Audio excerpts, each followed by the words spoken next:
Well, after a wonderful, wonderful evening last night, I'm actually surprised our room's as full as it is. But glad to see you all here with smiles on your faces, and I think we have had a wonderful conference so far. We've got another day and a half of just terrific content, breakout sessions, messaging.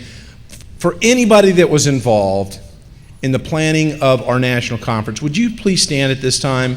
Anybody that was involved in the planning of the national conference, please stand and be recognized. We greatly appreciate you, your feedback, your hard work, and many of the staff aren't in the room because they're out making it all happen, right? So when you see them, as Joe complimented staff earlier, please thank them, and I thank you for doing that. So good morning. I want to tell you about a young man named Derek Jackson. He's a successful advertising executive.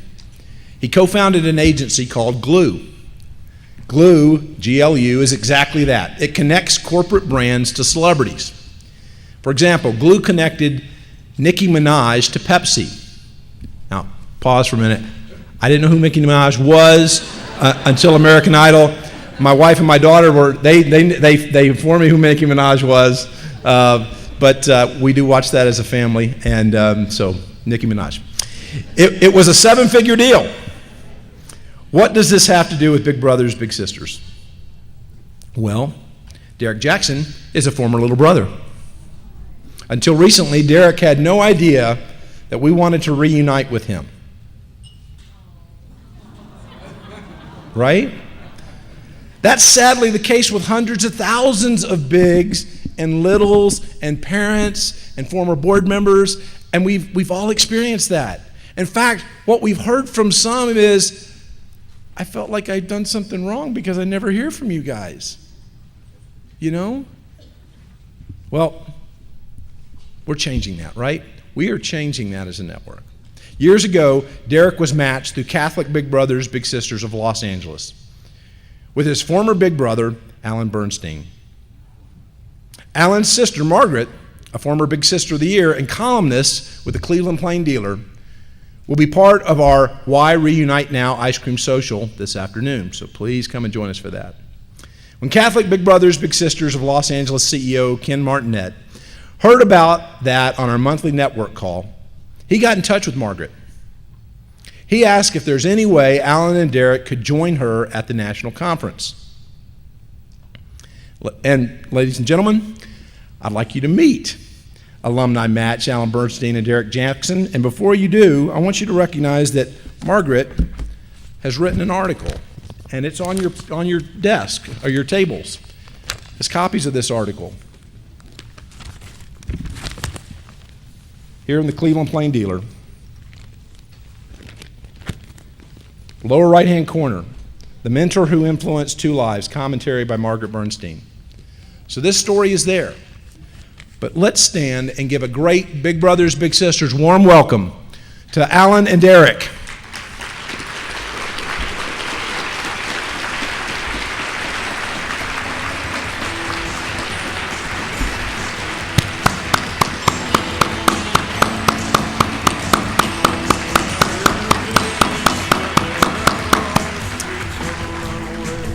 Alan and Derek, welcome, and thank you for joining us today.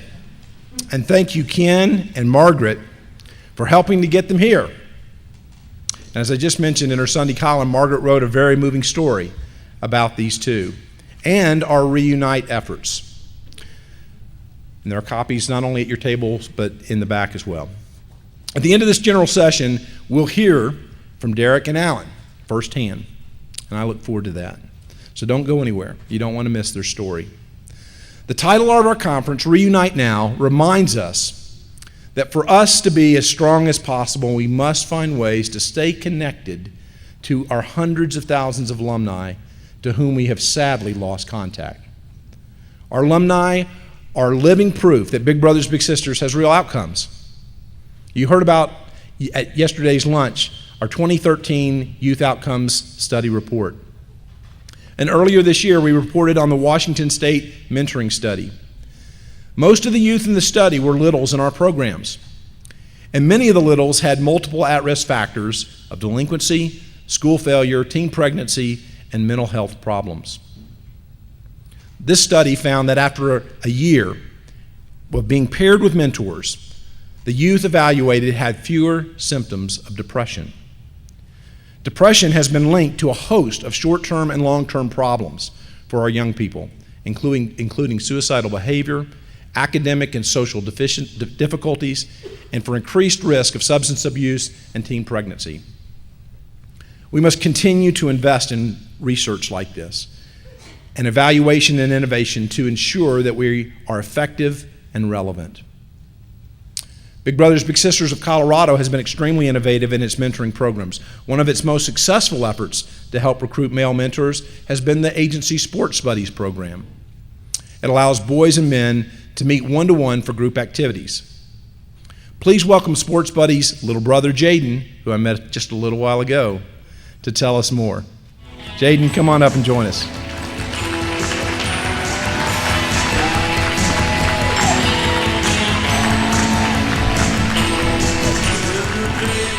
So, first impressions, right? You never have a second chance to make a first impression.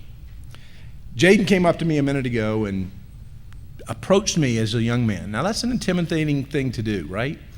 Approached me, shook my hand, said hello, introduced himself, and then proceeded to ask me a series of very intellectual, deep questions. I was like, I wasn't prepared. Jaden, we're glad you're here, and we look forward to hearing your story. Well, good morning. Yeah, a lot of intellectual questions. Oh, man. Well, hello, and my name is Jane Russell, and I'm a little in the Sports Buddies program. I started in the program in June 2010, and I met my match, John. John, you mind standing? Raise your hand or any way you want to.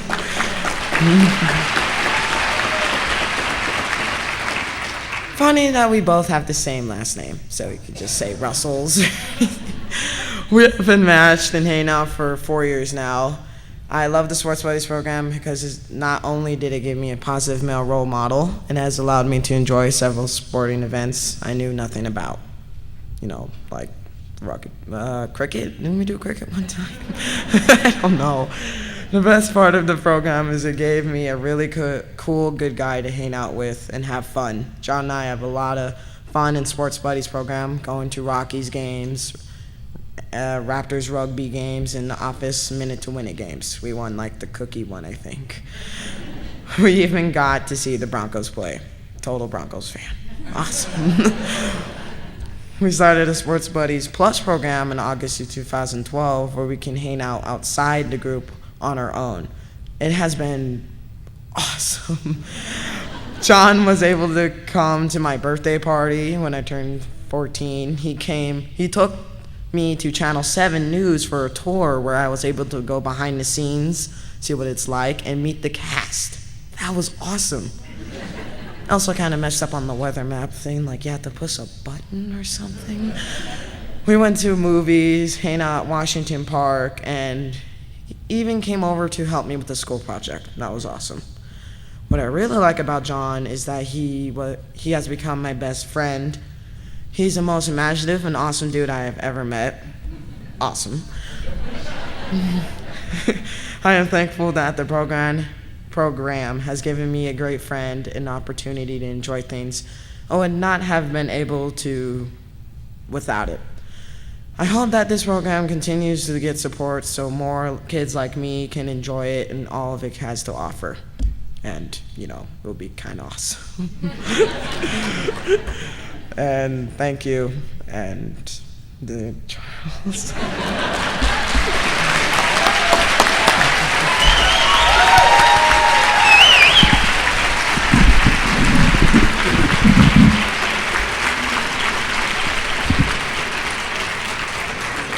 Well, Jaden, we think you're awesome, man. And we are glad you're here. You represent all that is good in the future of America. We really appreciate your being with us. Around this whole theme of Reunite Now, in my travels, I've been on a few planes this last year, and in my travels, I ran into a man. He was sitting next to me, and he said, I was on the phone and working through some stuff, and he said, before the plane backed away from the gate, and he said, I'm sorry, but I just happened to overhear you mention Big Brothers Big Sisters. And he said, do you work for the organization? I said, I do. And he said, I was a big brother when I was in college. And he said, he was a student at the University of Texas in Austin in the 1970s. And he said, for 3 years, I mentored a young man. And he said, I've lost touch with him. He said, I don't know where he is, and I just think so fondly of him. And I said, that's fantastic. I said, we have a whole Reunite Now campaign, encouraging former bigs and littles to get together. And he said, I would love to see my little brother and find out what's going on. And so while we were talking, the plane backs up, and we take off, and he gets on the go-go in flight, and he said, I think I found him. I said, no kidding. And he shows me, and he goes, this is his name, this is the age that he would be, and this sounds exactly what his passion was that he wanted to do with his life. He said, I'm almost sure this is him. And I gave him my card, and I said, hey, would you please call me and let me know, or email me and let me know the rest of this story? Well, life gets in the way, right? He probably lost my card. I probably, he probably meant to, but we get busy. So a couple of months go by, and I'm getting on an airplane, and he sees me. And he comes up to me and he says, hey, he says, I know I didn't get back with you.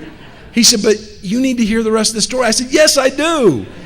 And he said, listen, I found him, I called him, and he said, when he picked up the phone, I said, is this, and I'm sorry, because he still hasn't written me, but and I want all the detailed information, but he said, is this so-and-so? Were you ever involved in Big Brothers Big Sisters? And he said, before my little brother let me tell him who I was, he said it came gushing out. He said, oh yeah, he said, that program changed my life. And he starts talking about his big brother, and all the great things about this man, and he said,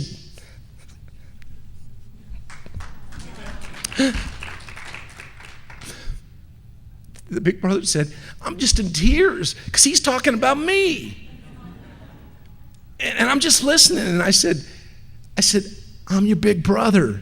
That's why I was calling. And they're scheduled to get together. Right?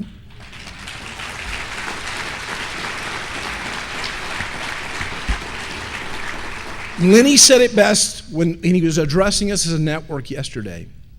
I know, any campaign's got flaws to it, right? And we're not ready for this, and we haven't done that, and we thought about this. We made a commitment this year to start something with an alumni networking campaign. And we're committed to seeing that through and improving on it and building on it. We've got millions of people over the last several decades that are former bigs and parents and board members and littles that we need to reconnect with. They are passionate about our work. It has changed their lives for the better forever, as it has changed ours. And we have the opportunity now to hear from an amazing match in Derek and Alan. And so, gentlemen, before that, I'm sorry, I got off script. Forgive me, I got off script. We got a video that we're going to do before that. So, and this is an important video. This is an important video because this video has happened after the OIG OJJDP audit went through. And Bob Listenby, while he couldn't be here in person, said, I'm willing to do a video. He is the acting administrator of the Office of Juvenile Justice and Delinquency Prevention, which, by the way, our new CEO, Marcus Allen from Philadelphia. Marcus, are you in here this morning? Marcus, stand up. Our new CEO from Philadelphia and Bob Listenby are very, very close friends. So Marcus, we're glad to have you here, and we're excited about you and so many others that have joined us. But Marcus and Bob are very good friends, and Bob is going to be a great champion for justice, and he's going to be a great champion for our country. And he has chosen to record this video for us, so please enjoy it. Hello, everyone. I'm Bob Listenby, Administrator at the Office of Juvenile Justice and Delinquency Prevention. I'm delighted to have the opportunity to speak with all of you today at the Big Brothers Big Sisters National Conference. I was sworn in as administrator of the office almost 3 months ago. It is a pleasure to come before you today to speak to you about the important topic of mentoring. Though I'm new to my position, I'm not new to mentoring and to the difference mentoring can make in the lives of young people.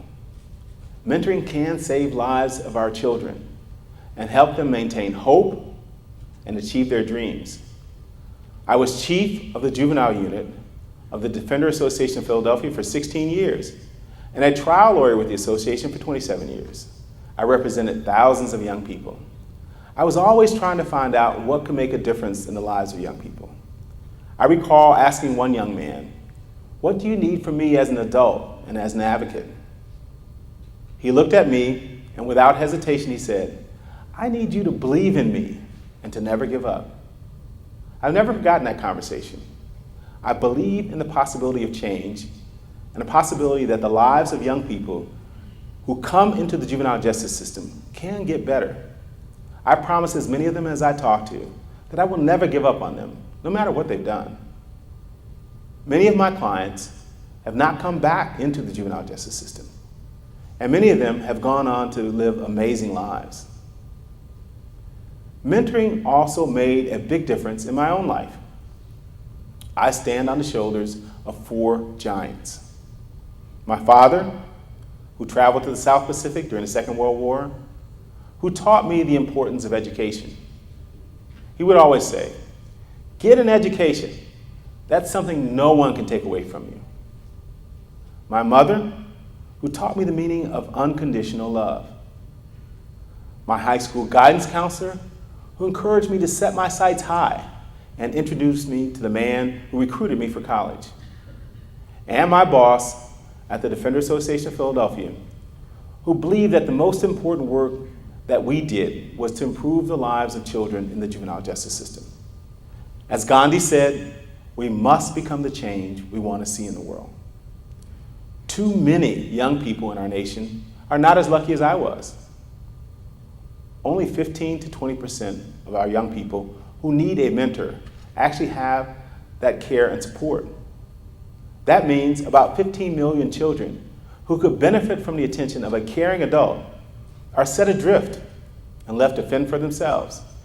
This is totally unacceptable. These young people are often living in situations of high stress, in single-parent homes where the parent must work many hours to put food on the table, homes with an incarcerated parent, homes derailed through substance abuse, or homes with military parents who are deployed multiple times.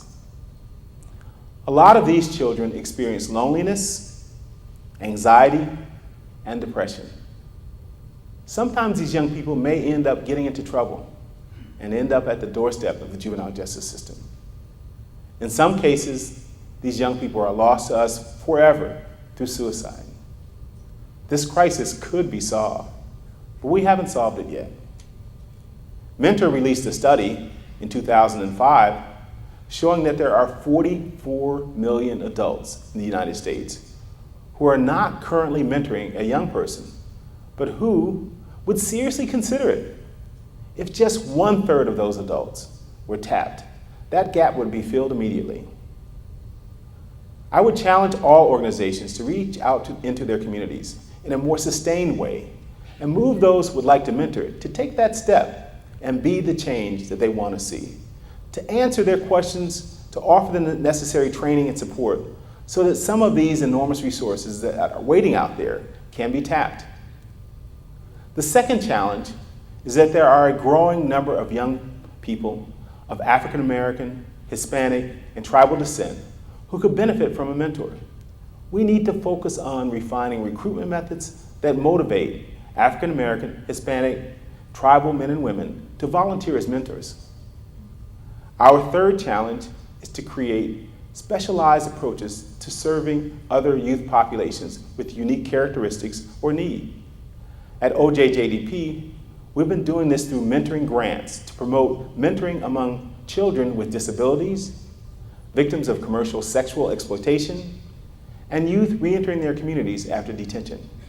But there are other groups out there that need this kind of specialized attention as much as these other groups.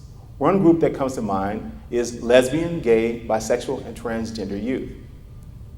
Fourth, we need to find more effective ways for mentoring organizations to share information, to pool resources, and work intentionally with each other as well as with their surrounding community. The key word here is partnerships. I know the special session you'll be participating in after my talk focuses on partnerships. That is probably the most significant and important word we can all use. It truly does take a village. It takes all of us working together to make a difference. So these are just some of the challenges that lie ahead of us. The good news is that we're beginning to refine our knowledge about what works and what does not work in mentoring. There's a growing body of excellent research. As Big Brothers Big Sisters has clearly shown in its studies of formal mentoring programs over the years, mentoring works when volunteers receive the proper training and support, and when the mentoring relationship is structured to be consistent and ongoing. The 2013 Youth Outreach Outcomes Surveys showed positive outcomes for youth a year after being in a one-on-one mentoring relationship. And these positive outcomes were evident across a broad range of areas, including social acceptance, academic performance, attitudes towards risky behaviors, and parental trust. This is so important because children's well-being can't be realistically measured, and we can't assume that they're doing better unless we look at children holistically through various lenses that reveal the whole picture of their lives. It is also important because evaluations like the Youth Outcome Survey continue to provide hard evidence about the effectiveness of mentoring. And this evidence encourages investment in mentoring from new sources of support and funding in the future. This is critically important at a time when the government and the private sector both are feeling the effects of budget constraints. Despite these constraints, mentoring continues to be a priority for this administration and for the Office of Juvenile Justice and Delinquency Prevention. I think we understand intuitively that mentoring offers a child the single most important ingredient in all growth and development, an adult who is there for them, who will listen and who will believe in them and never give up. It's a non-negotiable need, and it's a need we can and will meet. 15 million children are depending on us. Let's find a way to not let them down. Thank you for listening, and wish you the very best at the Big Brothers Big Sisters National Conference.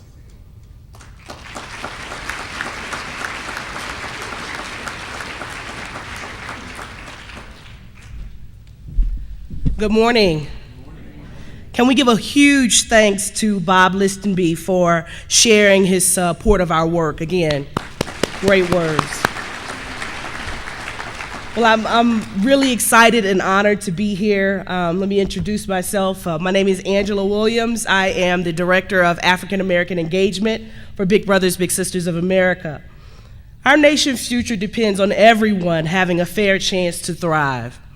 According to PolicyLink, as our country becomes more diverse, we must nurture and harness the talents, skills, and hopes of young people of color, boys and young men in particular.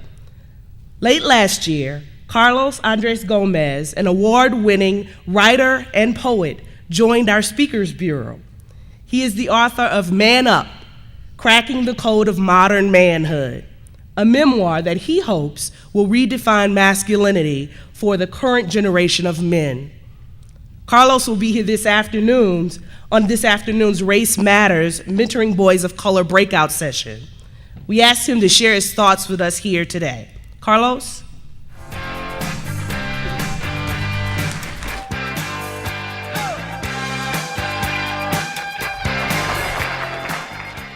All right, I know it's early. How's everyone doing? If you've ever seen spoken word before, make some noise.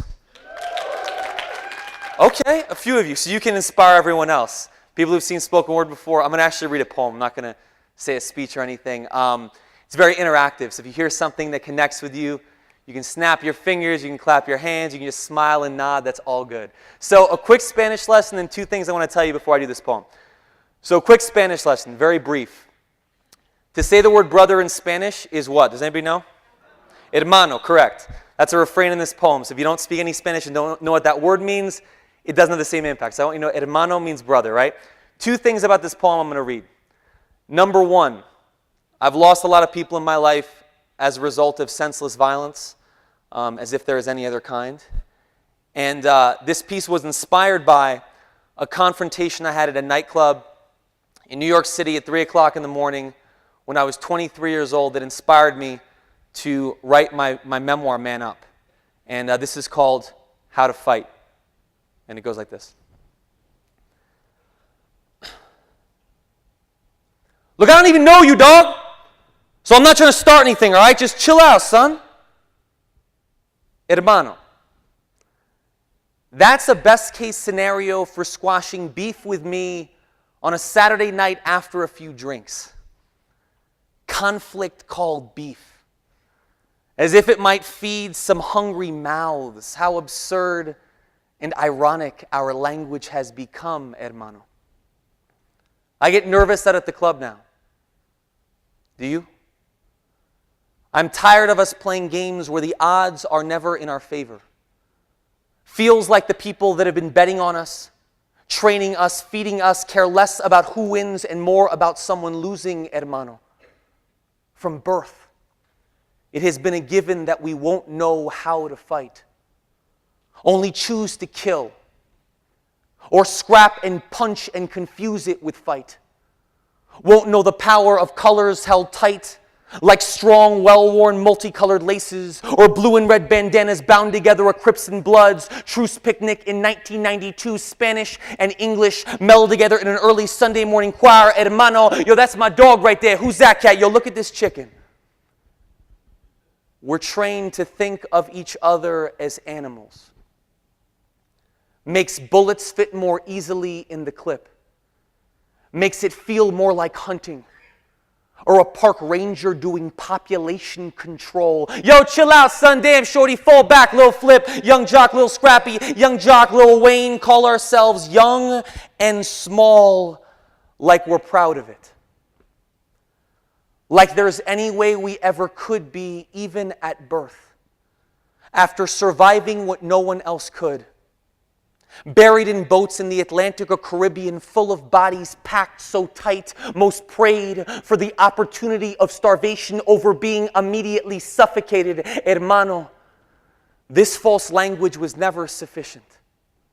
Like a trial by jury, the odds elusive words making it easy to kill each other, the naming right of war, I'ma rattle 'em, I'ma kill, how easily epithets condoned the deaths of enemies that slept in the same bed you did, wore those same shoes, the same pimple-faced butterflies in stomach, like the girl once that smelled sweet and had dimples, starched pleated dress and oversized buttons, thought the world of you. I'ma rattle them. I'ma kill. Hermano. I'm not going to fight you. Hermano. We aren't what we call each other. Hermano. We've lost too many of us already. Hermano, me llamo Carlos. Ya nos conocemos. That's Spanish for I'm Carlos. We already know each other. I'm your brother. Tú eres mi hermano. Let's start something.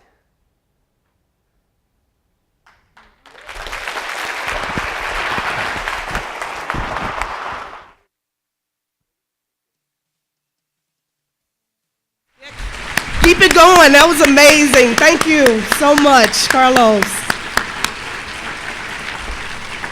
Fantastic. Thank you again, Carlos.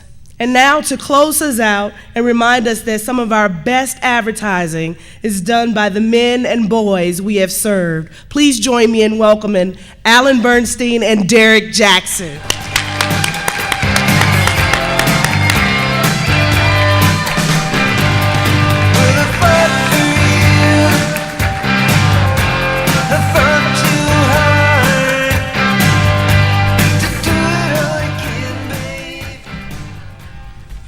I'll go first, brother.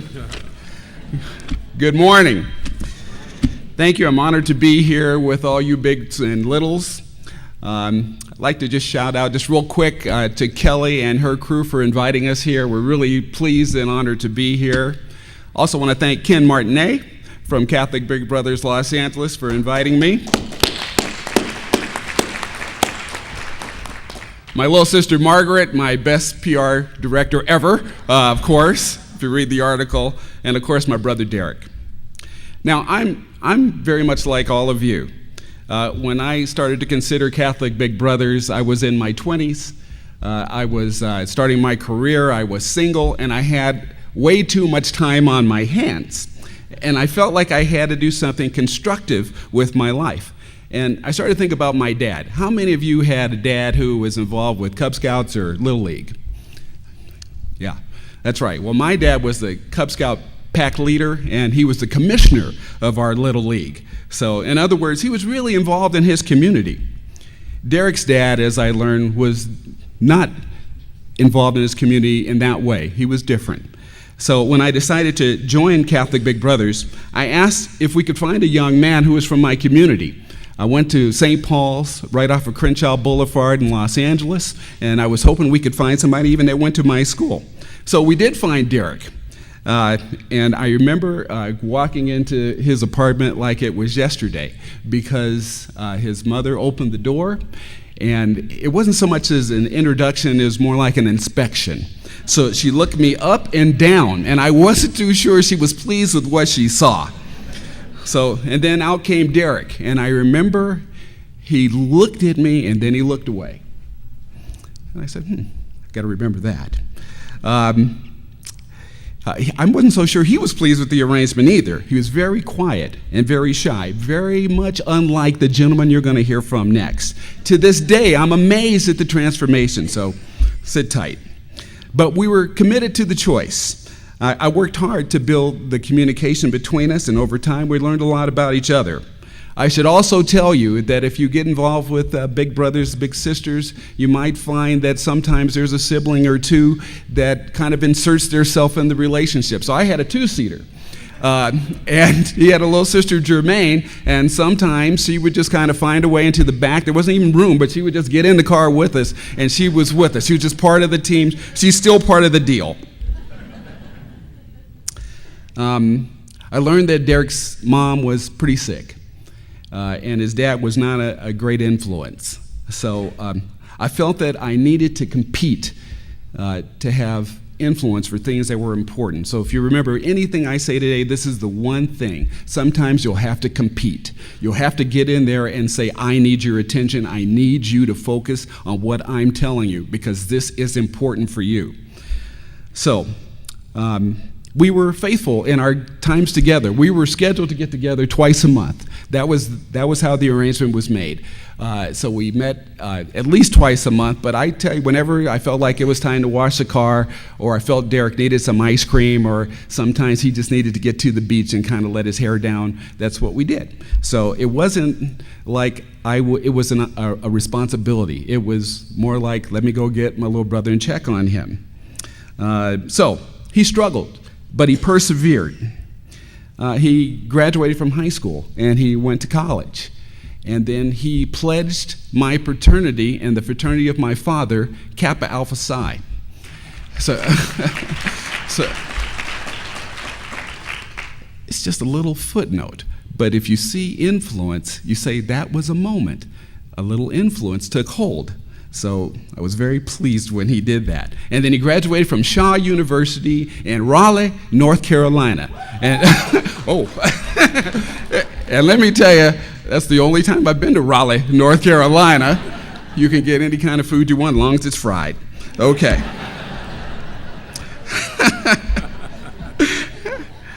So to this day, when he comes to LA or I go to New York, we get together. He's part of our family. I remember he would come to my parents' house, and my dad would say, "Oh, Derek's coming over? I'm gonna make some fried chicken." Fried chicken is a unifier, folks. So, and whenever he knew Derek was coming over, and my mom was a school teacher, she would always pull him aside and say, "How are those grades? How are we doing?" Because because she knew my school because that's where we all went. Margaret and I both went, all my siblings. So now he's paying it forward. He's mentoring my nephew, who is also quite the talker. So I'm kind of curious to see how this is going to work, to see who gets a word in edgewise as time goes by. So, with no further ado, ladies and gentlemen, I give you the quiet, shy young man from the Crenshaw district in Los Angeles, Derek Jackson. So, he's an entrepreneur, he's a dad, and he's a brother. And his life is now built around relationships. And I guarantee you, he's going to look you straight in the eye.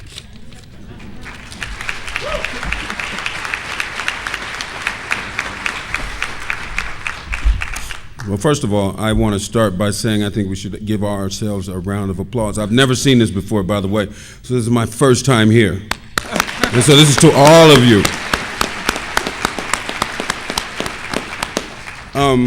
I did not write anything on purpose because often when I speak, I have to write. So I kind of felt like it was a need to be emotional. Your leader is emotional, and so am I. Life has not always been easy. Throughout it, if it weren't for the beliefs that were instilled in me by my big brother, I don't think I'd be here today. The difficulties, the stress, the strain, the obstacles were always overbearing, but I always knew I had one person. And that one person, no matter what time, no matter where I was at, what mistakes I might have made, I always knew I had one person that would be right there at the right time. Alan and I started off at a period in my life when my mother was dying in front of me. And it was really difficult because it thrusted me into manhood quicker than I think I really wanted to be. And it wasn't on my checklist to watch my mother die. But it just so happened that my father at the same time, he was influenced by the wrong side of life. He was incarcerated. He was a drug dealer, a drug addict, and often I'd be forced to watch him participate in these negligences in front of me. And that was tough. To watch your father use drugs day in and day out is not something that you really feel good about. It got to a point where I know to this very day, I don't use the drugs that he uses, but I can do those drugs by memory. And that's sad, because that's something that was seared in my heart. It was seared in my soul, and I can reflect always on that pain that I would feel when I would watch him do that. And so I would go from him and watch him be a failure. Then I'd go to my mom, who would lay on the couch, and her sickness would just, she couldn't move. And it was on me to make sure that I would take care of her, take care of my sister, be the responsible party. So I didn't know what to do. I didn't always do what I was supposed to do because I acted out. I wasn't doing well in school because it was just overwhelming. I'm 12 years old. What was I supposed to do? Then one special day, that doorbell rang, and lo and behold, it was this figure at the door who said hi.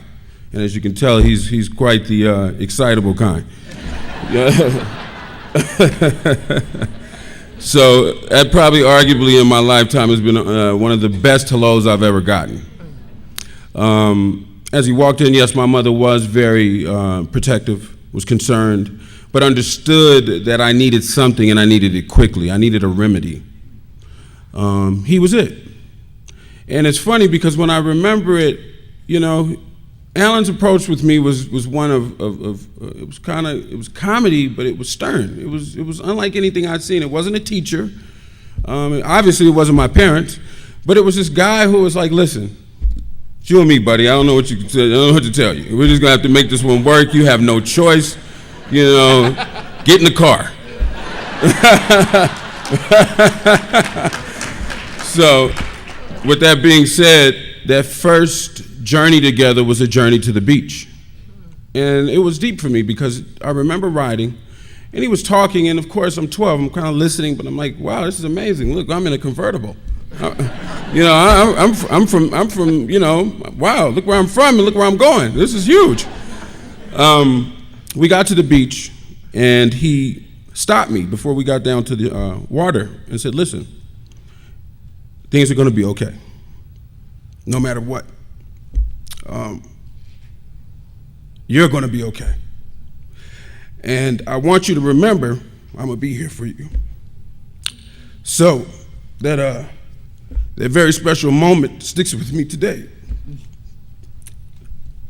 Go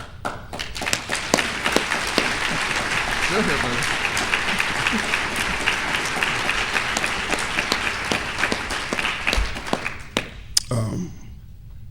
He was the man that walked the dog with me. And I always say walk the dog because, you know, life is scary. And he was the one person that never left me. It's really difficult.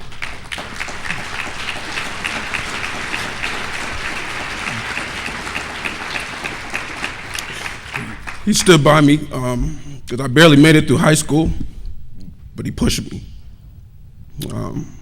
Sadly, I was on the verge of incarceration myself because I was messing up badly, and they saw the route for me to be hospitalized, and I took that. When I got out, I was a different person. I was stronger. He was there.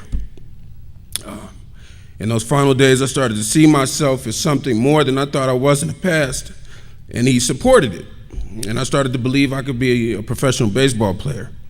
And it became suddenly this drive and this surge for me that I had to give the world. And I was relentless. And no matter what, he was there. I lose, I'm crying, I'm on the floor. I'm on the ground, he's like, get off the ground, Derek. You lost, you didn't lose your life, you just lost a game.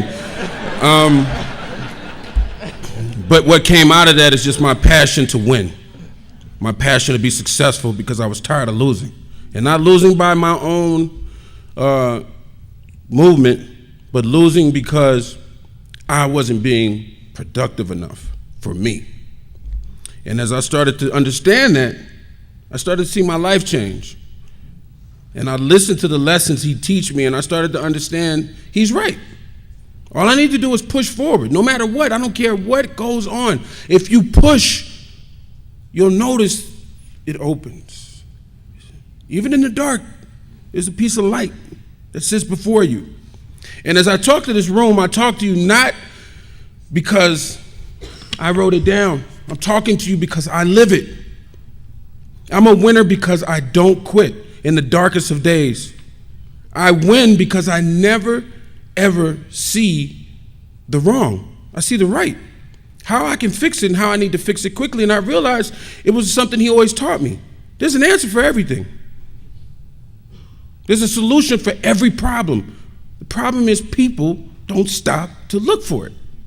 They become overwhelmed. When I graduated from college and he floated out to Raleigh, North Carolina, trust me when I tell you, for everyone present, it was amazing because it was unexpected. He fought a lot of battles for me. You know, when my mother passed away, my mother's best friend's daughter took my sister and I in. And that in its own right was a struggle because who's taking care of Derek? Who's the one that controls Derek? And it just felt like he was the controller. And she wasn't too excited about that. So he fought through that battle. And so the whole time I'm watching him, I'm going, wow, this guy is relentless. He will not quit either. This is huge. Graduated from college, and when I walked that stage, I thought about him. Because he was the person that told me I could do that. Because nobody thought I could do it, trust me. No one. I did not have fans. You know, so to walk that stage meant everything to me, and to finally hug him when I had the opportunity to, it meant everything. And as I entered into life as an adult and I had to make my way, I always remembered everything he told me.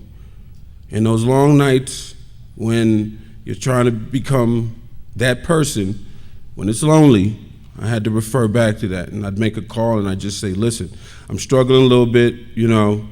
He'd say, listen, don't worry. You're gonna be okay. So, as I stand before you at 45 years old, and this man touched me at 12, and this man is still in my life, He's still in my sister's life, who she pretty much told him he had no choice. To be there for him when his mother and father passed, to be a part of this family, a sister that I have now, I've always had, brothers, sisters. I mean, this is, I couldn't have asked for more, and I have to relate it back to one thing, this program. Absolutely.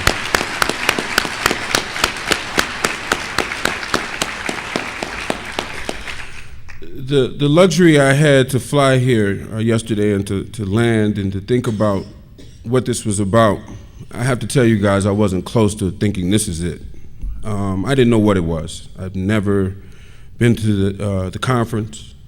I didn't know what I had to look forward to.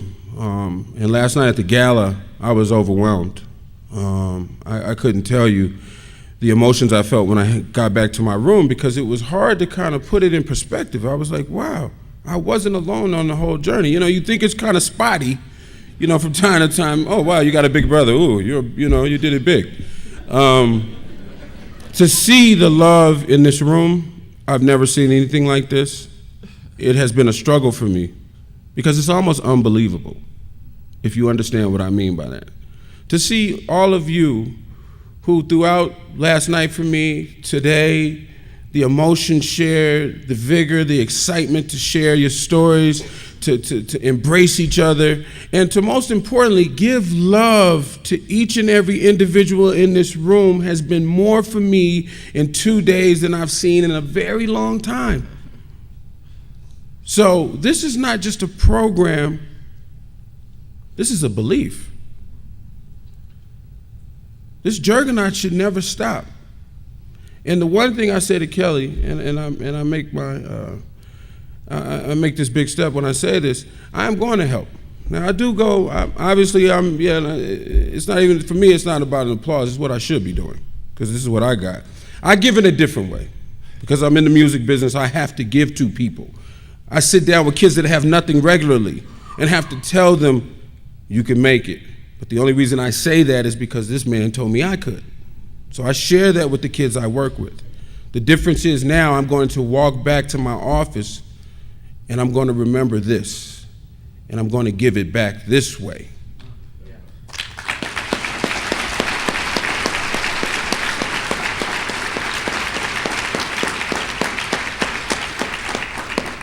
I'm going to do everything that I can to help this program grow. I'm very privileged. I'm blessed, and I've seen a lot of the greatness in life as well as the bad stuff. So, in my words, the cup is not only half full, it runneth over. So I owe you as you've already provided me.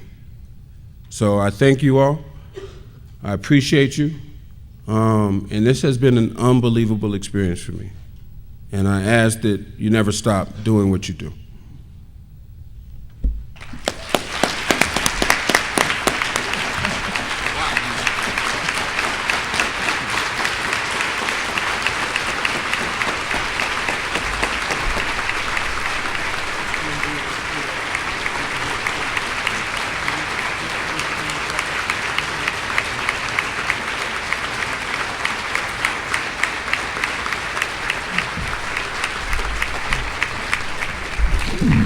Wow.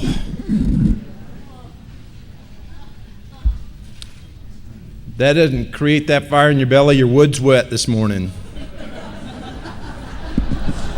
Right?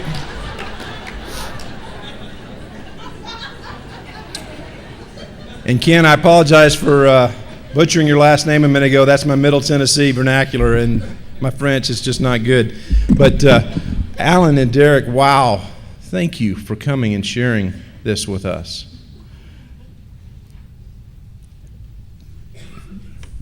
You can't underscore enough the importance of why we're trying to reunite.